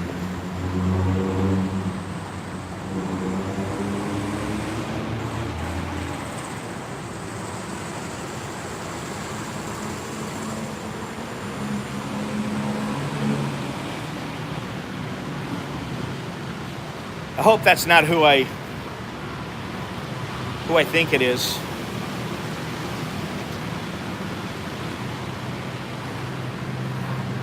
Some jack off. Another jack off. Plenty of them. Yeah, exactly. You never know with people. That's why, you know, it's like, hey, if you're somebody who comes in here and you know, you want to be a jerk off, you know, it's like, why do I have to put up with that? Why does anybody else have to listen to you? You come in here and do it, you're just going to get banned. I mean, it doesn't bother me. You know, really, I'm not angry. I don't get angry about it anymore. I'm numb from this shit. If you knew half the shit that went on behind the scenes in YouTube, you would think that probably 90% of the people on YouTube need to be locked up in an insane asylum. Seriously. I don't know, what were we talking about before? That's the thing. Oh yeah, listen, some ice cream would be nice. I got the ice cream. I got the ice cream. Swenson's is pretty good, actually.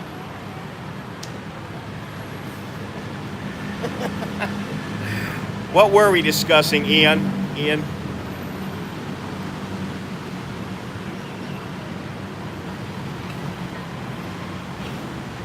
Let me see if I can go back and try to remember.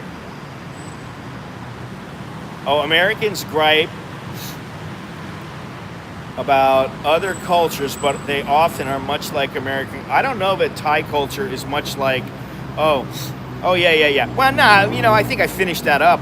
Basically, she just bitched and moaned for a little bit. And then she realized, hey, I'm not going to be able to get up on the ring and take photos. That's just the way that it is. And, I understand she wants to take photos, but you got to just kind of respond respectfully, You just go, hey, I respect this culture. I may not agree with it. There's a lot of things I don't agree with here. I can't even get into them. Because first of all, I don't want to. Second of all, I might get in trouble for some of the things I say. And third of all, what does it matter? What I say means nothing. Seriously, what I say, what does it mean? I'm no authority. I have no clout here as far as, with the government. I'm not going to go to the government and go, well, you should do this and you should do that. You should do this. Listen, man, worry about yourself. That's how it works. Worry about yourself here. If somebody says to you, no, you can't take photos because you're a female, and female are not allowed to touch the boxing ring unless it is a boxing ring meant for females, you just go, hey, you know what? That's how it is here. I'm not going to gripe and groan, because it doesn't do a bit of good. Doesn't make any difference at all. And the sooner you learn that here, sometimes the whole why ask why thing is beautiful. It applies to Thailand across the board. Why ask why? Well, that would have been it would have been on then. Oh, I'm sure that would have triggered her. She would have been triggered. She was British. She wasn't American though.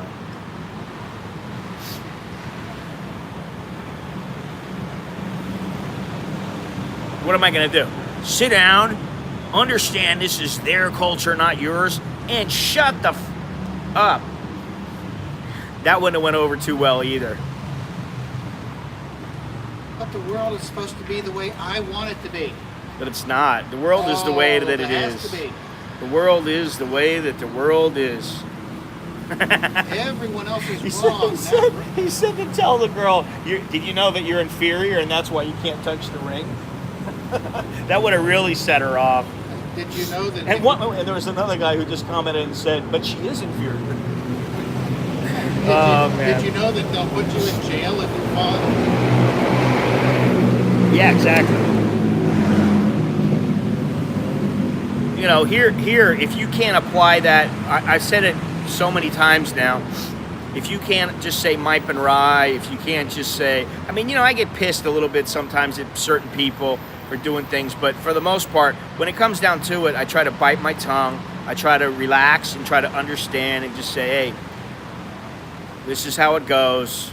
Hey, Scott, isn't Muay Thai boxing, yes, semi-religious?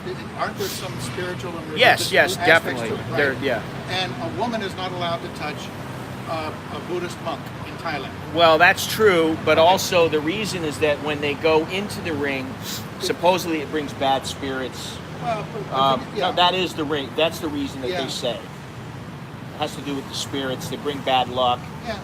But it's a semi-divine, semi-religious environment. And by touching there is the ring, there is an element of religion to it because of the art and the fact that it's integrated with culture. That's why. Right. It's not like you know, people view it as No, what, no, but I'm they not, I'm view, not talking formally. But they I mean, work Buddhism into the Right. art of and sport, If, the art if, of if she Muay Thai. touches, if a woman in general touches a Buddhist monk, Yeah, that's not good. there's a big list of bad no-nos that go along with it. Yeah, So, yeah, definitely. Oh, I think Lori would be very understanding.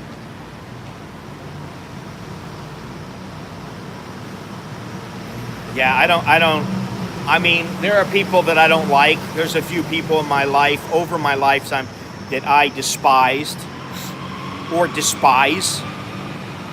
At least one of them has died already. You know, had nothing to do with me or anything. glad you cleared that up. Just saying. He passed away of old age. And I didn't like him very much at all. I despised the guy. I really didn't like him for some of the Bob's things gone? that... Huh? Bob's gone? I'm joking. I'm joking. Bob? I don't despise Bob. I'm joking. Bob's all right, man. I mean, you know, I'm joking. he's old. I'm joking. That's all. Bob's old. Bob's cool, though. I don't know if I go as far as calling him cool, but he's a good guy. This guy Bob is a good guy. Whenever I'm with Bob, I remember the Minions. The what? The Minions. He's a lot like Bob on the Minions. Anyway.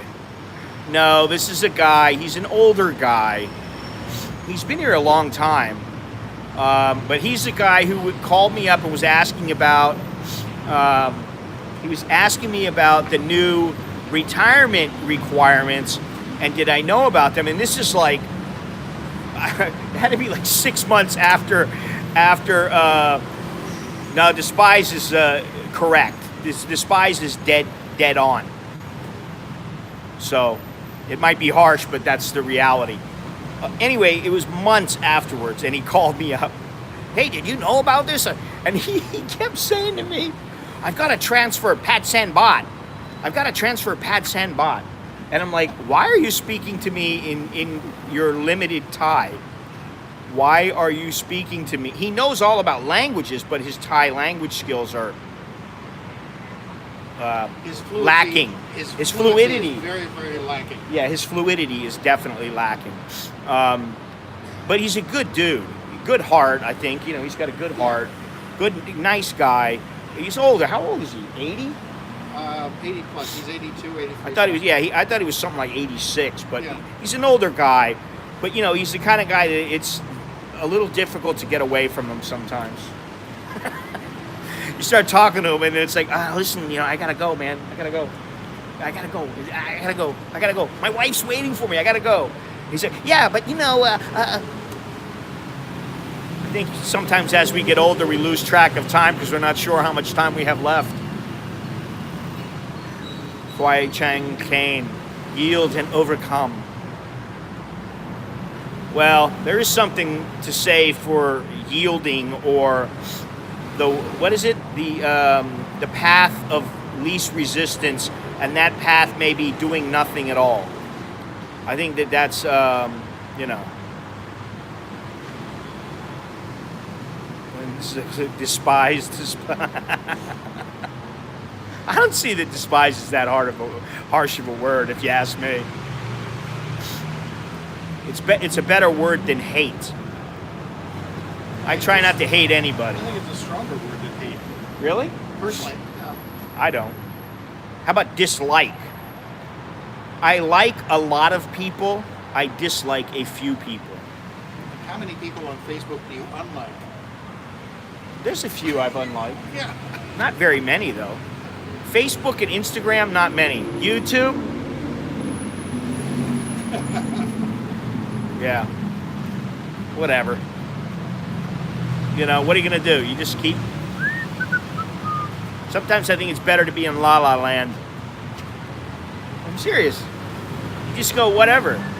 Like I was saying, you say, Mai Pen Rai. You know. Yeah, but see, here's the thing. If I've got to change from despise to dislike, now I'm altering what I'm saying because people don't like the way that I'm putting it. And I said despise for a reason. There are some people in my world, or that I've known over time.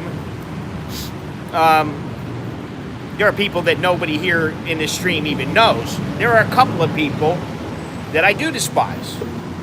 And you know, but it doesn't mean they're well, most of them are still human. Some of them are a little far away from being human. Some of them are just animals. Yeah, I don't despise too many. I don't dislike all that many. And certainly in my circle of friends and acquaintances, I don't have anybody that I dislike. I make it that way. You're out of here? I'm going to Amazon. To where? Oh, Cafe Amazon? Okay. In the back? No, the one that's overlooking them. Oh, upstairs. Third floor. All right. Yeah, all right. Anyway. Had some kind of a shit stain on his shirt. Can't stand ya. Can't stand ya. Yeah, there are people I can't stand. And I'm sure there's people that can't stand me. And some of them may not even know me, and I may not know them. I mean, you know, that's just how it works sometimes. Listen, at some point in your life, you realize you're going to say stuff that some people will like and some people won't like. It's inevitable.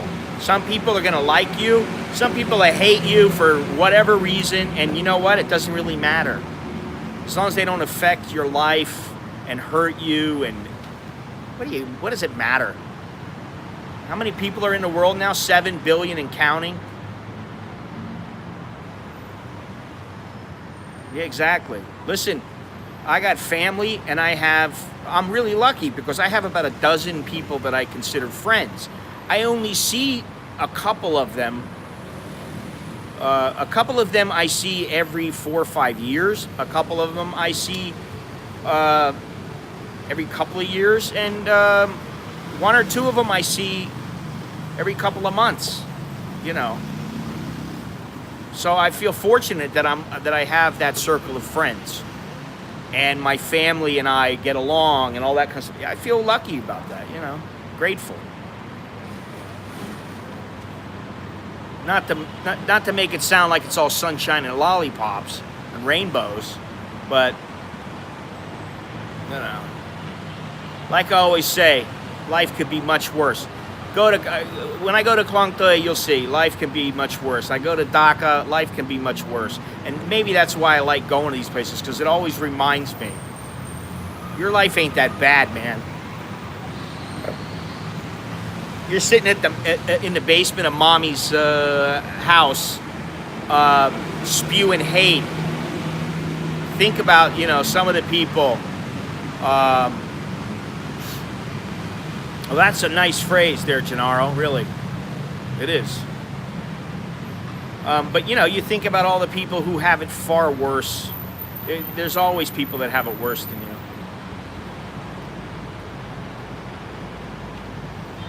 Yeah, that is a good one.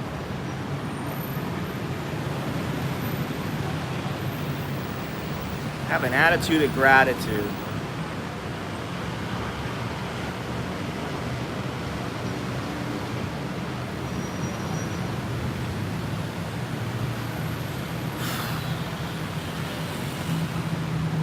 Is it now? 11:15. I need to go somewhere. 1 o'clock today. 1 o'clock to 4.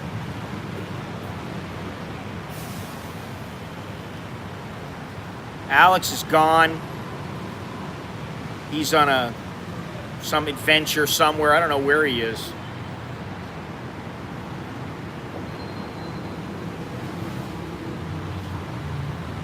Somewhere with his school, and it's odd not having him home. It's kind of like he's left the nest, even though he hasn't left yet, but it feels that way because Nicholas is there, I'm there, The wife's there, at least this past weekend. We've all been, you know, there, but he hasn't been. He's gone. It's a strange feeling, you know. Well, now it's starting to get a little bit hot, but you know.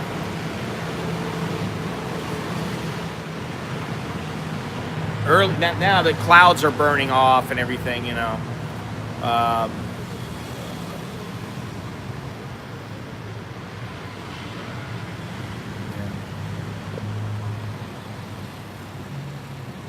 Yeah, that's a really good one. I have to write that down. Attitude of gratitude.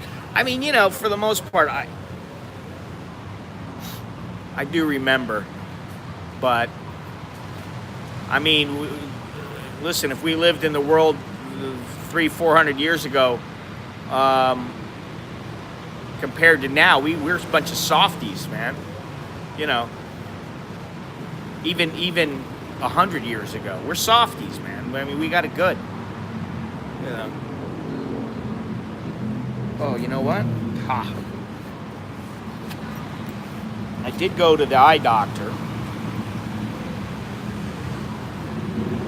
The ophthalmologist. She gave me some drops and some little eye wash stuff. These little things. Eye lubricant.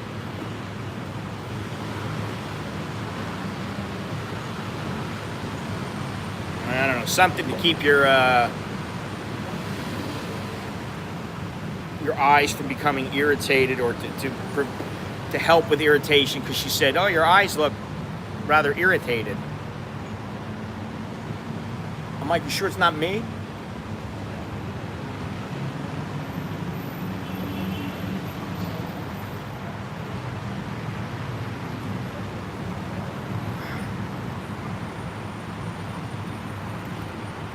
Yes, this is all right, man.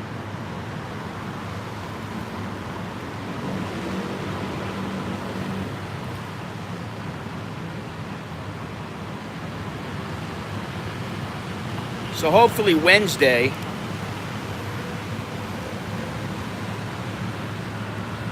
I'll have my glasses, my new glasses, not these things. I was amazed, absolutely amazed, when I went to the doctor yesterday, and you know, they did all the tests and everything.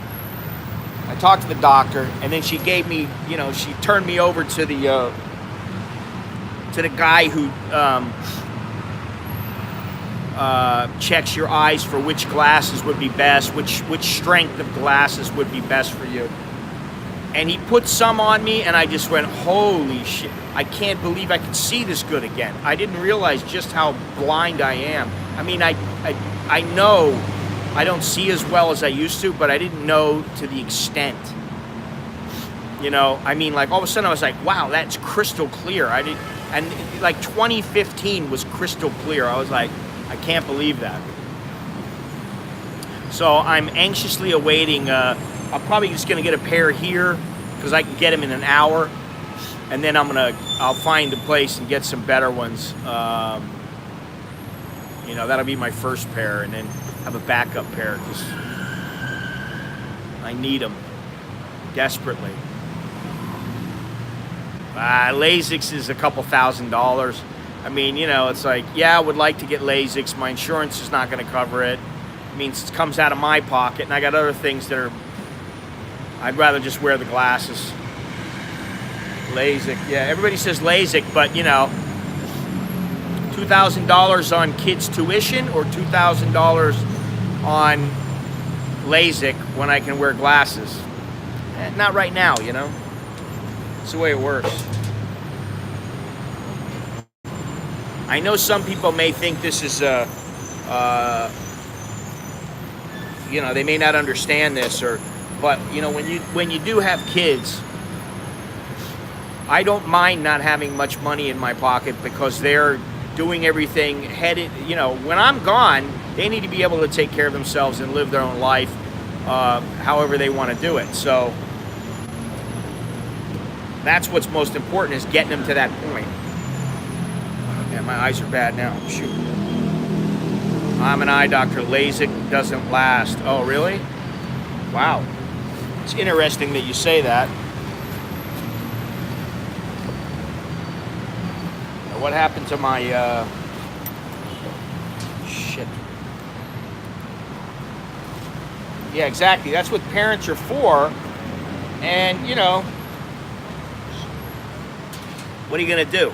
You're going to tell them, oh, sorry, you can't go to school today because, you know, I want to go have a coffee. No, that's not what you do. That's not, you know. And I don't do that.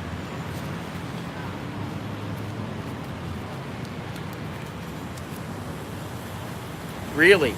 Well, that's interesting to know, so that when I do have the money, unless the surgery has better results.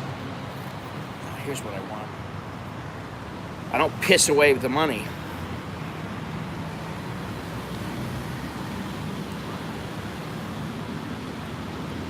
Put those drops in there. Glasses are cheaper. Yeah, listen, reading glasses, I mean, you can get a good pair of reading glasses for 50 bucks. You know, 50, 60 bucks. You want a nice pair, I mean, I've looked, 200 bucks, you get a nice pair.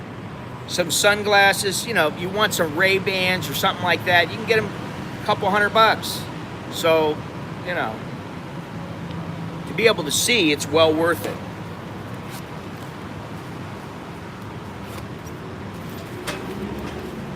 Anyway.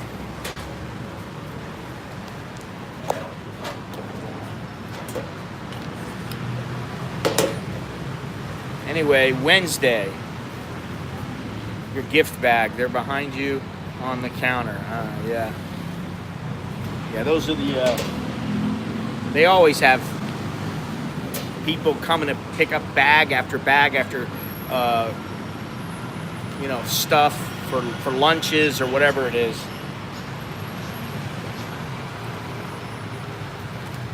Shit. In fact, I may get the glasses today. I don't know. It depends.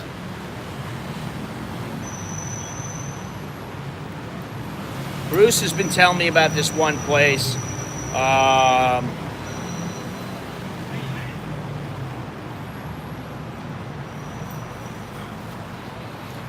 may go to that place, but I'm not sure.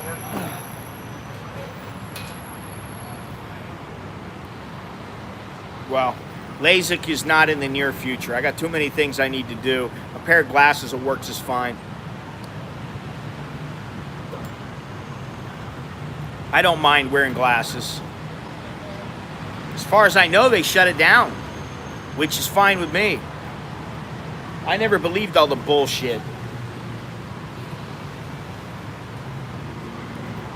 You know, all the animals, once they found out we were feeding the animals, all the different animals started coming to our temple. It's not how it works. Sorry. They don't, all the different species don't communicate with each other. All right, Mr. Mitch, take it easy. Yeah, and you know, I had some people contact me about it, and you know, I don't particularly think it's the best way of handling tigers. Tigers, they need a lot of room, and caging them is not the best thing.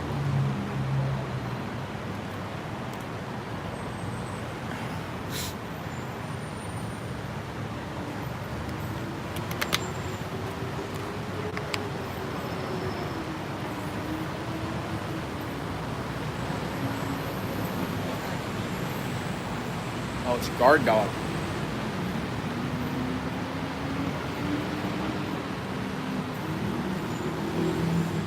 She works for a guard dog company.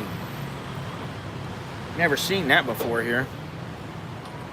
It's a first. Anyway, Wednesday. I'm not sure if it'll be 9:30 or 10 o'clock. Okay, man, enjoy it. 9:30, 10 o'clock. Klong Tui. September 4th. Dhaka, Bangladesh. In between, I don't know where. Thanks again to the Patreon patrons, to the VIP members of my website. Pick up one of my books, pick up a t-shirt, pick up whatever you want to help the channel, to help me. You know, help the channel. Well, you help the channel, you help me. So, anyway, that's all I got. Appreciate it. I'll see you guys Wednesday, hopefully. Take it easy, Gennaro. What else? That's it. That's all I got.